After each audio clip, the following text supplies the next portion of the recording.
ശബ്ദം കേൾക്കുന്നേ? നിനക്ക് കേൾക്കും തന്നെ എനിക്കും കേൾക്കുന്നുള്ളൂ, കൂടുതലൊന്നും കേൾക്കുന്നില്ല കേട്ടോ. എടി, ഇത് നമ്മൾ കഴിഞ്ഞ ആഴ്ച പറഞ്ഞു കൊടുത്തതിന് എന്തെങ്കിലും ആഫ്റ്റർ എഫക്റ്റ് ആയിരിക്കുമോ? കഴിഞ്ഞ ആഴ്ച പറഞ്ഞു കൊടുത്തതിൻ്റെ ആഫ്റ്റർ എഫക്റ്റ് എങ്ങനെയാ ഇപ്പോൾ വരുന്നത്? അല്ല, അവന്മാർ കഴിഞ്ഞ ആഴ്ച ലീവല്ലായിരുന്നു അതിന്. അപ്പോൾ ഇപ്പോൾ വന്നപ്പോൾ അതുമായിട്ട് ബന്ധപ്പെട്ട് എന്തെങ്കിലും നീ വാ, നമുക്കൊന്ന് പയ്യെ പോയി നോക്കാം. വാ.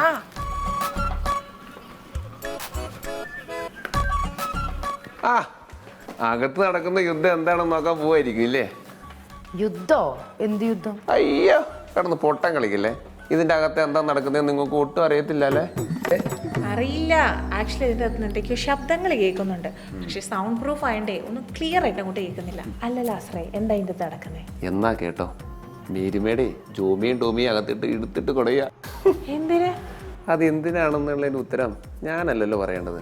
ലാസ്റ്റർ എന്തോ ഒരുമാതിരി കുറ്റവാളികളെ ചോദ്യം ചെയ്യുന്ന പോലെ അവിടെ ഇവിടെയും തൊടാതെ സംസാരിച്ചു കഴിഞ്ഞാൽ ഞങ്ങളുടെ വായിൽ നിന്ന് വീഴുന്ന കരുതിയിട്ടാണോ? ഞങ്ങളുടെ വായിൽ നിന്ന് അങ്ങനെ കിട്ടുമെന്ന് ഇവിടെ ആരും പ്രതീക്ഷിക്കും. നിങ്ങളുടെ വായിൽ നിന്ന് ഒന്നും കിട്ടണമെന്ന് എനിക്കില്ല. പക്ഷെ എല്ലാവരുടെയും വായിലിരിക്കുന്നത് കേൾക്കാതിരുന്നാ നിങ്ങൾക്ക് കൊള്ളാം. ശരി, നോക്കട്ടൊന്ന് വെച്ചതല്ലേ. അവരോട് പോകാൻ പറ, നമുക്ക് എന്താ സംഭവം നോക്കിയിട്ട്. നിർത്തിക്കോണം എൻ്റെ അടുത്ത് ശബ്ദം ഉയർത്തി സംസാരിക്കുന്നത്. അമ്മായി, ഞങ്ങൾ പലതവണ പറഞ്ഞതല്ലേ, ഞങ്ങൾ ഈ കാര്യം അറിഞ്ഞതല്ല. അമ്മായിക്ക് എന്തോ തെറ്റ് പറ്റിയതാണ്. മോനെ ജോമി, ഞാനിത് ഇന്നും ഇന്നലെ ഒന്നും തുടങ്ങിയതല്ല. അങ്ങ് മലമുകളിൽ 100 ആൾക്കാരെ മേയിച്ച് നടത്തിക്കൊണ്ടിരിക്കുന്ന ഒരാളാണ് ഞാൻ. നിന്റെയൊക്കെ ഒരു നമ്പറുകളും എൻ്റെ അടുത്ത് നടക്കത്തില്ല. ഇത് അമ്മായി കുറെ നേരം കൊണ്ട് പറയുന്നല്ലോ ഞങ്ങൾ എന്തോ നമ്പർ ഇറക്കുകയാണെന്ന്. ഈ ഓഫീസ് ഒന്ന് കയറ്റി കൊണ്ടുവരാൻ വേണ്ടിയിട്ട് ഞങ്ങൾ ഇവിടെ കിടന്ന് എന്ത് പാടുപെടുന്നുണ്ടെന്നാ. ചക്രദിവസം വിളിച്ച് തെക്കോടൊക്കെ നടക്കുകയാണ്. അതിൻ്റെ ഇടയിലാണ് ഓരോ സംശയവും കൂടെ. നിന്റെയൊക്കെ ആത്മാർത്ഥതയെ കുറിച്ചൊന്നും കൂടുതലൊന്നും എന്നോട് സംസാരിക്കണ്ട. കുറേ കാലങ്ങളായി നീയൊക്കെ ഓരോ കമ്പനികളായിട്ട് കൂട്ടിച്ചുകൊണ്ടിരിക്കുന്ന എന്തിനാന്നുള്ളതെല്ലാം എനിക്ക് നന്നായിട്ട് അറിയാം. ഈ മേരിയമ്മായി ഉണ്ടായിരിക്കുന്നിടത്തോളം കാലം നിന്റെ ഒന്നും യാതൊരു പ്ലാനുകളും നടപടിയാവാൻ പോകുന്നില്ല. അമ്മായി, ഞങ്ങൾ മനസ്സാവാച അറിയാത്ത കാര്യത്തെ പറ്റിയാണ് ഈ അമ്മായി സംസാരിച്ചുകൊണ്ടിരിക്കുന്നത്. ഞങ്ങൾ എന്തെങ്കിലും തെറ്റ് ചെയ്തിട്ടാണെങ്കിൽ ഞങ്ങൾക്ക് ഇത് കേൾക്കുന്നതിന് ഒരു മടിയില്ല. നീയൊക്കെ ജനിച്ച കാലം മുതലുള്ള സകല ഉടായിപ്പുകളുടെയും എല്ലാം എനിക്കറിയാം. ഞാൻ ഒരുത്തി കാരണമാണ് പലപ്പോഴും നിന്റെയൊക്കെ വീട്ടുകാർ നിന്നെ ഒന്നും കൊന്നു കുഴിച്ചു മൂടാതിരിക്കുന്നത്. ഇതിനെക്കാലം പേരെ ആരെങ്കിലും ഞങ്ങളെ അടിച്ച് കുഴിച്ച് മൂടി ഇരുന്നേ എന്റെ പൊന്നമായി. അല്ലെങ്കിൽ ഞങ്ങൾക്ക് പുല്ലുവലയിലെ കുടുംബത്തിൽ തന്നിട്ടുള്ളൂ. ചുമ്മാ ഇങ്ങനെ കേട്ടോണ്ടിരിക്കാൻ ആവശ്യമൊന്നും നമുക്കില്ല. കൂടുതൽ വരട്ടാൻ നോക്കല്ലേ. ഇനിയിപ്പം ഞാൻ വിചാരിക്കുന്നത് എന്നെ കൊണ്ട് എങ്ങനെ പറ്റുമോ ഞാൻ അതുപോലെ കൈകാര്യം ചെയ്തോളാം. നിന്റെ ഒന്നും സഹായം എനിക്ക് ആവശ്യമില്ല. എന്നാ പിന്നെ ഒരു കാര്യം ചെയ്യും, അമ്മ ഈ കമ്പനി അങ്ങ് നടത്തും, ഞങ്ങൾ പോയി തരാം. ഞാൻ നടത്തും. എടാ, നമ്മൾ അമ്മായിരെ വായിരിക്കണ കേൾക്കേണ്ട കാര്യമൊന്നുമില്ല. നീ വാ, നമുക്ക് നമ്മളെ പണി നോക്കാം. ഇവർക്ക് അല്ലെങ്കിൽ മക്കളെയൊന്നും അല്ല ആവശ്യം. ഈ പാരമ്പര്യം കാത്തു സൂക്ഷിക്കണ 2 അടിമകളാണ്. കൂടുതൽ പ്രസംഗിക്കാതെ ഒന്ന് ഇറങ്ങി തരുമോ? ആ പോവേനെ, ഇവിടെ നിൽക്കില്ല. ഓ, രണ്ടുപേരും ഇവിടെ ഉണ്ടായിരുന്നല്ലോ. അപ്പൊ അകത്ത് പറഞ്ഞേ കേട്ടോണല്ലോ അല്ലേ? അയ്യോ, ഞങ്ങളൊന്നും കേട്ടില്ല, സൗണ്ട് കേട്ടിട്ട് വന്നോ? ഇനിയിപ്പോ കേട്ടില്ലെങ്കിലും കുഴപ്പമൊന്നുമില്ല. അതിരിക്കണ ആളെ വിശദീകരിച്ചു തരും. നിങ്ങളതുപോലെ ഭയങ്കര ടോക്കിംഗ് ടേംസ് അല്ലേ? അയ്യോ, നിങ്ങൾ ഞങ്ങളെ തെറ്റിദ്ധരിച്ച് വെച്ചേക്കുവാ. ഞങ്ങളാണെങ്കിൽ മാഡത്തിന്റെ അടുത്തേക്ക് പോകാറ് പോലും ഇല്ല. അല്ലേ മീനു? നിങ്ങൾ ഈ വച്ചിരിക്കണ CCTV വേണ്ട. അത് നമ്മളിവിടെ IPL ഷൂട്ട് ചെയ്യാൻ വെച്ചിരിക്കുന്നതല്ല. ഇവിടെ നടക്കുന്ന കാര്യങ്ങളെല്ലാം അറിയാൻ വേണ്ടി വെച്ചിരിക്കണതാണ്. ഞങ്ങൾ ഇവിടെ ഇല്ലെങ്കിലേ കാര്യങ്ങളെല്ലാം കൃത്യമായിട്ട് ഓഡിറ്റ് ചെയ്യണം. അതുകൊണ്ട് നന്മ വരെ കളിക്കുമ്പോഴേ ഇങ്ങോട്ട് കളിക്കല്ലേ. മാഡം വിളിച്ചപ്പോൾ ഞങ്ങൾ ചിലപ്പോൾ മാഡത്തിന്റെ ക്യാബിനിലേക്ക് പോയിട്ടൊക്കെ ഉണ്ടാവും. പക്ഷെ ഞങ്ങളൊന്നും. മതി നിർത്ത്. നിങ്ങൾ ഇനി എന്തെങ്കിലും പറഞ്ഞു കയറ്റി കൊടുത്തില്ലെങ്കിൽ ഞങ്ങൾക്ക് ഒരു ചുക്കുമില്ല. എന്നായാലും ഇവരുടെ അടുത്ത് തെറ്റെന്നുള്ള കാര്യം ഞങ്ങൾക്കറിയാം. അതിപ്പോൾ അങ്ങ് സംഭവിച്ചു, അത്രേ ഉള്ളൂ. ഇനി ഇവിടുത്തെ കാര്യങ്ങളൊക്കെ അകത്തിരിക്കണം മാഡം നോക്കിക്കോളും. നമുക്ക് വേറെ പണിയുണ്ട്. അവിടെ പോവാം. ചക്കിന് വെച്ചത് കൊക്കിന് കൊല്ലൂ രേഷ്മ. എനിക്ക് അങ്ങനെ തോന്നുന്നുണ്ട് മീനു.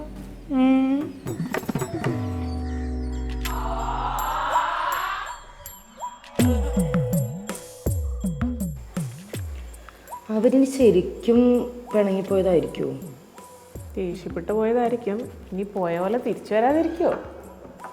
പക്ഷെ ഈ മേരി മാഡത്തിൻ്റെ അടുത്ത് ഇത്രയ്ക്കൊക്കെ വഴക്കിട്ട് പോയ സ്ഥിതിക്ക് ഒരു ചോദ്യമാണ്. നമ്മൾ പ്ലാൻ ചെയ്ത് ചെറുതായിട്ടും തെറ്റിപ്പോയോ എന്നൊരു സംശയം. ഇതിന്റെയൊക്കെ വല്ല ആവശ്യം ഉണ്ടാകും. നിങ്ങളാരല്ലേ ഇതൊക്കെ ഇവിടെ സംഭവിച്ചത്? അയ്യോ, അയ്യോ, അവിടെ നീങ്ങിയിരിക്കും. മുദ്രാവാക്യം പറഞ്ഞ പോലെ ഇതിങ്ങനെ പറഞ്ഞുകൊണ്ടിരിക്കേണ്ട കാര്യമൊന്നുമില്ല. ഇവിടെ എന്താ സംഭവിച്ചതെന്നുള്ളതിൻ്റെ കൃത്യം ധാരണ എനിക്കുണ്ട്. ഈ ഓഫീസിൽ ഞാൻ ചിലപ്പോൾ പുതിയ ആളായിരിക്കും, പക്ഷെ കുടുംബമായിട്ടേ എനിക്ക് ചെറുപ്പം മുതലുള്ള ബന്ധം. അതുകൊണ്ട് നിങ്ങൾ എപ്പോഴും ഇങ്ങനെ ഓരോന്ന് മാറ്റി പറയണ്ട. സത്യത്തിൽ ഇതൊക്കെ ഇങ്ങനെയാവുമ്പോൾ ഞങ്ങൾ സ്വപ്നത്തിൽ പോലും വിചാരിച്ചില്ല. കാര്യങ്ങൾ ഞങ്ങളുടെ കൈവിട്ട് പോയതാ. അയ്യോ, ഈ കയ്യിൽ നിൽക്കില്ലാത്ത കാര്യമൊക്കെ പിന്നെ എന്തിനാ ചെയ്യാൻ പോണേ? എപ്പോഴെങ്കിലും പണി തിരിച്ചു വിട്ടൊന്ന് ഓർക്കണ്ടേ? അത് ഞങ്ങൾക്ക് മനസ്സിലായി. ജോമയും ഡോമിനും ഒരിക്കലും തിരിച്ചു വരില്ലേ?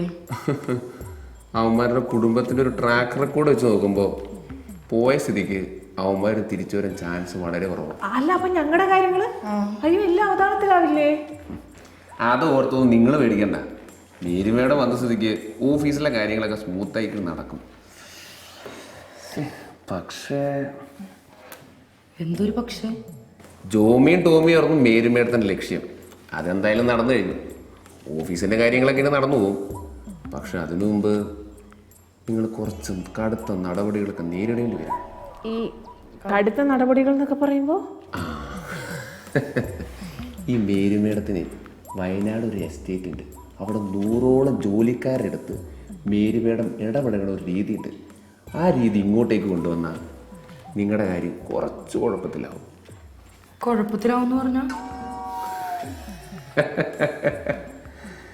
Wait and see. ഞാനെന്നാ പോട്ടെ. അയ്യോ എവിടെ പോവാം? ഞങ്ങൾ ചോദിച്ചാൽ ഉത്തരം തന്നിട്ട് പോകും. ഒരുമാതിരി കേജ് പടത്തിൽ അപ്പൂപ്പനെ പോലെ ഇരുന്ന് ഓരോന്ന് എക്സ്പ്ലെയിൻ ചെയ്തിട്ട് ഞങ്ങൾ എങ്ങനെ സംഭവം മനസ്സിലാക്കാനാ? മനസ്സിലാക്കാനൊന്നുമില്ല. നിങ്ങളിവിടെ പണി എടുക്കുന്നില്ല എന്ന് മേരുമേടത്തിന് തോന്നിക്കഴിഞ്ഞാൽ നിങ്ങളുടെ കാര്യത്തിലൊരു തീരുമാനം മനസ്സിലായോ? ഇതൊരുമാതിരി വെയിലിൽ കിടന്ന പാമ്പിൻ്റെ അടുത്ത് തോളത്ത് വെച്ച പോലെ ആയല്ലോ. അയ്യോ, അതിന് നിങ്ങൾ പേടിക്കുന്നു വേണ്ട. ഞാൻ പറയണത് കേട്ട് മര്യാദയ്ക്ക് ഇവിടെ ജോലി എടുത്താൽ നിങ്ങൾക്കൊരു പ്രശ്നം ഉണ്ടാവില്ല. ആണോ ഞങ്ങളുടെ പ്രശ്നം? അയ്യോ, അന്നൊരു കാര്യം ചെയ്യും. നിങ്ങളിവിടെ ഭാവി കാര്യങ്ങളെ പറ്റിയൊക്കെ ആലോചിച്ചിരിക്കും.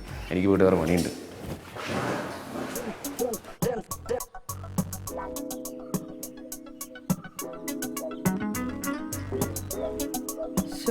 ആ ജോമിയും ടോമിയും അവരിവിടുന്ന് പിരിച്ചു വിടുന്ന ഞാൻ സ്വപ്നത്തിൽ പോലും കരുതിയില്ല. അവരിവിടെ ഉണ്ടായിരുന്നെങ്കിൽ നമുക്ക് ഇത്ര റിസ്ക് ഇല്ലായിരുന്നു അല്ലേ? അത് നമ്മൾ അറിഞ്ഞുകൊണ്ട് ചെയ്തതല്ലല്ലോ. ഇത്രയും കാലം അവർ നമുക്കിട്ട് പണിഞ്ഞപ്പോൾ നമ്മളും ചെറിയൊരു പണി തിരിച്ചു കൊടുത്തു. അത് പക്ഷെ ഇത്രയും വലിയൊരു പ്രശ്നമായി വരുമെന്ന് നമ്മൾ ചിന്തിക്കേണ്ടതായിരുന്നു. ഇനി ചിന്തിച്ചിട്ട് ഒരു കാര്യവും ഇല്ല. വരാനുള്ള പണി വഴി തങ്ങില്ല. അതെന്തായാലും ശരി, പിന്തിരിഞ്ഞോടരുത്.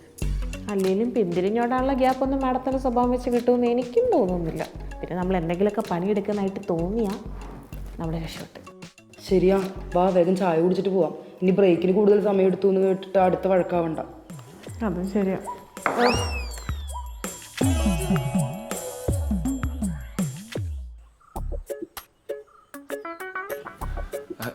May come in madam? ആ ലാസ്റ്റ് വാ. മേഡം ചോദിച്ച എല്ലാ ഫയലും ഞാൻ കൊണ്ടുവന്നിട്ടുണ്ട്. ഈ ഫയലൊക്കെ എവിടെ ഇരിക്കണേന്നേ ജോമിക്കും ടോമിക്കും മാത്രം അറിയുമായിരുന്നുള്ളൂ. അവരെ ഞാൻ കുറേ പ്രാവശ്യം ഫോൺ വിളിച്ചു വേണം, പക്ഷെ അവർ ഫോൺ എടുത്തില്ല. പക്ഷെ ഒരു പ്രകാരത്തിന് ഞാൻ എല്ലാം തപ്പി പിടിച്ച് കൊണ്ടുവന്നു.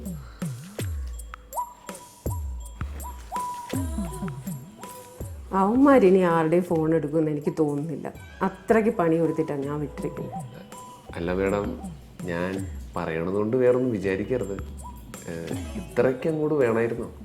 ഞാൻ പിന്നെ എന്ത് വേണമായിരുന്നെന്നാണ് ലാസർ പറഞ്ഞു വരുന്നത്.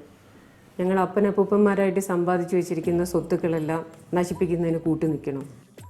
ഒരു 10 തലമുറയ്ക്കുള്ളത് സമ്പാദിച്ചു വെച്ചിട്ടുണ്ട്, അതൊക്കെ ശരി തന്നെ എന്ന് വിചാരിച്ച് അടുത്ത തലമുറയ്ക്ക് വേണ്ടി സമ്പാദിക്കുന്ന പാരമ്പര്യമാണ് നമുക്കുള്ളത്. അല്ലാതെ ഇവന്മാരെ പോലെ നശിപ്പിക്കുന്നതല്ല. എത്ര അവസരങ്ങൾ കൊടുത്തവന്മാർക്ക്. ഇനിയും പഠിക്കുന്നില്ലെങ്കിൽ കുറച്ചു കാലം പുറത്ത് നിൽക്കട്ടെ, അപ്പോൾ പഠിക്കും. അല്ല മേഡം, അവർ നല്ല വാശിയുള്ള കൂട്ടത്തിലാണ്. അപ്പം തിരിച്ചു വരാൻ കുറച്ച് ബുദ്ധിമുട്ടായിരിക്കും. അത്രയ്ക്ക് ബുദ്ധിമുട്ടാണെങ്കിൽ അവന്മാരിനി വരണ്ട. ഒരേ സമയം പല സ്ഥാപനങ്ങൾ നോക്കി നടത്തിക്കൊണ്ടിരിക്കുന്ന ഒരാളാണ് ഞാൻ. എന്നെ കൊണ്ട് പറ്റത്തില്ലേ? അല്ല അങ്ങനെയല്ല, മേഡത്തിനെ കൊണ്ട് പറ്റാത്തതായിട്ടൊന്നുമില്ലെന്ന് എനിക്ക് അറിഞ്ഞൂടെ. മേഡം എന്നാൽ ഞാനൊന്ന് ഇറങ്ങിക്കോട്ടെ, എന്തെങ്കിലും ആവശ്യം ഉണ്ടെങ്കിൽ വിളിച്ചാൽ മതി. ലാസറേ, ഓ ഒന്നിങ്ങി വന്നേ. എന്താ മേഡം? ഇന്ന് ലാസറിന് അവന്മാരെ പറ്റി എന്താ അഭിപ്രായം? അവന്മാർക്ക് പണ്ടേ നിന്നെ കണ്ടെടുത്താൽ കണ്ടുകൂടാ. അവന്മാരുടെ അപ്പന്മാർക്കൊക്കെ നിന്നോടാണ് കാര്യമെന്നാണ് അവർ വിചാരിച്ചിരിക്കുന്നത്. ഈ ഓഫീസ് വിഷയമൊക്കെ മാറ്റി വെച്ചാലേ നിനക്ക് എന്താ തോന്നുന്നത് അവരെ പറ്റി? മേഡം പറഞ്ഞതൊക്കെ ശരിയാ. ഞാനിവിടെ വന്ന അന്ന് തൊട്ട് അവരെൻ്റെ അടുത്ത് നല്ല കലിപ്പ് പറഞ്ഞു, ഞാനും നല്ല കലിപ്പ് പറഞ്ഞു. പക്ഷെ അവരത്ര മോശക്കാരൊന്നുമല്ല മേഡം. ഇതിന് മുമ്പ് ഉണ്ടായിരുന്ന ഓഫീസിൻ്റെ കാര്യങ്ങളൊന്നും എനിക്കറിയില്ല. പക്ഷേ ഈ ഓഫീസ് തുടങ്ങിയ പിന്നെ അവർ നല്ല ആത്മാർത്ഥമായിട്ട് തന്നെ പണിയെടുക്കുന്നത്. ഈ ഓഫീസ് എങ്ങനെയും ഒന്ന് രക്ഷപ്പെടണമെന്നുള്ള ആഗ്രഹമായിട്ടാണ് അവരിവിടെ വന്നേക്കുന്നത്. അതാട്ടോ എനിക്ക് മനസ്സിലായിട്ടുള്ളത്. ഞാൻ അങ്ങനെ അല്ലല്ലോ കേട്ടത്.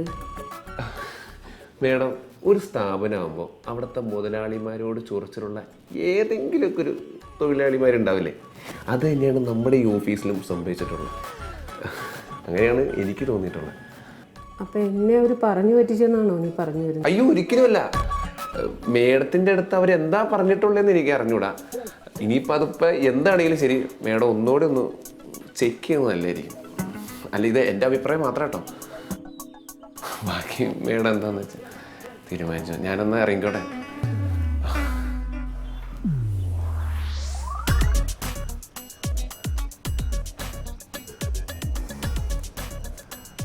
എന്നെ പറഞ്ഞ് പറ്റിച്ചിട്ടുള്ളതാണെങ്കിൽ മക്കളെ, നിനക്കൊക്കെ നല്ല പണി ഞാൻ വെച്ചിട്ടുണ്ട്.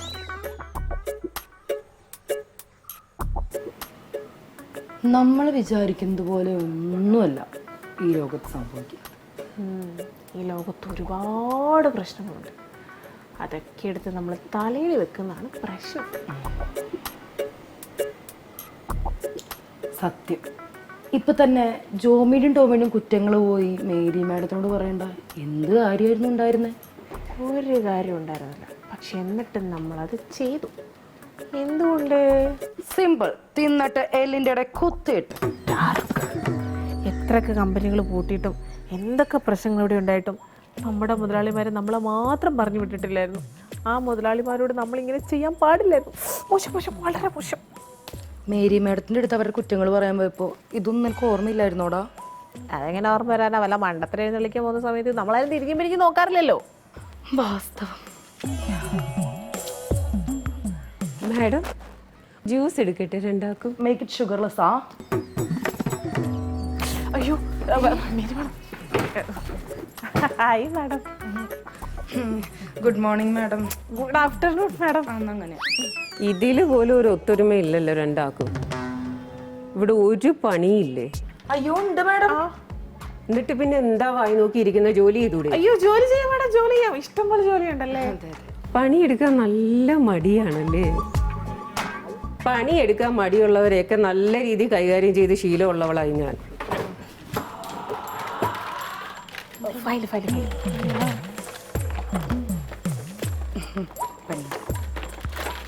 ഭയങ്കര ആത്മാർത്ഥതയാണല്ലോ. അയ്യോ, ഞങ്ങളോട് പണ്ട് മുതലേ അങ്ങനെ എല്ലാവരും പറയാറുണ്ട് മാഡം, ഞങ്ങൾക്ക് ഭയങ്കര ആത്മാർത്ഥതയാണ്. ആത്മാർത്ഥതയൊക്കെ കൊള്ളാം, പക്ഷെ ഉടായ്പ വല്ലതും മനസ്സിലിരിപ്പുണ്ടെങ്കിൽ എടുത്ത് കളഞ്ഞോണം. പറഞ്ഞു കേട്ടല്ലോ രണ്ടാളും? കേട്ടു മാഡം. രണ്ടുപേരും ഇങ്ങോട്ടൊന്ന് തിരിഞ്ഞു നോക്കിയേ. അയ്യോ, ഞങ്ങൾ ഭയങ്കര തിരക്കിലാ മാഡം. പണിയെടുക്കുന്ന സമയത്ത് ചുമ്മാ തിരിഞ്ഞു നോക്കുന്നത് തെറ്റല്ലേ മാഡം? തിരിഞ്ഞു നോക്കടി രണ്ടെണ്ണോ.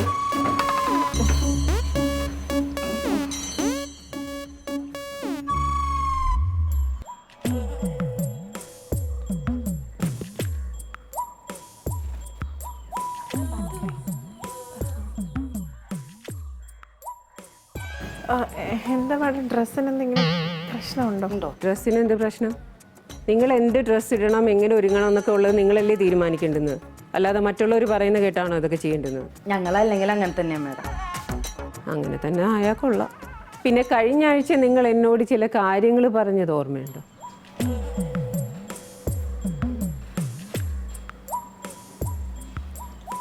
എന്ത് കാര്യമായിരുന്നു മാഡം? അയ്യോ പാവങ്ങൾ, എൻ്റെ ചെക്കന്മാരെ പറ്റി രണ്ടും കൂടെ വന്ന് പറഞ്ഞത്.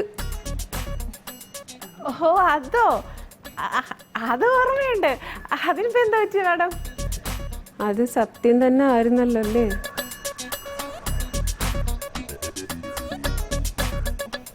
സത്യം തന്നെ അല്ലേന്ന്? അതെ മാഡം, സത്യമാ. ഉറപ്പാണല്ലോ? അയ്യോ 100% ഉറപ്പാ മാഡം, ഞാൻ ഗ്യാരണ്ടി. ആണെങ്കിൽ നിനക്കൊക്കെ കൊള്ളാം, ഇല്ലെന്നുണ്ടെങ്കിൽ എൻ്റെ കയ്യിൽ നിന്ന് നീയൊക്കെ കൊള്ളും. അതും കൂടെ പറയാനായിട്ടാണ് ഞാനിപ്പോൾ ഇങ്ങോട്ട് വന്നത്. പറഞ്ഞ മനസ്സിലായല്ലോ? ശരി, ജോലി. Okay madam. ഓണേ പണി പാളുവെന്നാ തോന്നുന്നത്. കയ്യിൽ നിന്ന് പോയല്ലോ എല്ലാം. നമ്മൾ പറഞ്ഞതൊക്കെ കള്ളത്തരാന്ന് പറഞ്ഞു കഴിഞ്ഞാൽ പണി പാലും വെള്ളത്തിൽ കിട്ടും മോളെ. ചെയ്യൂ.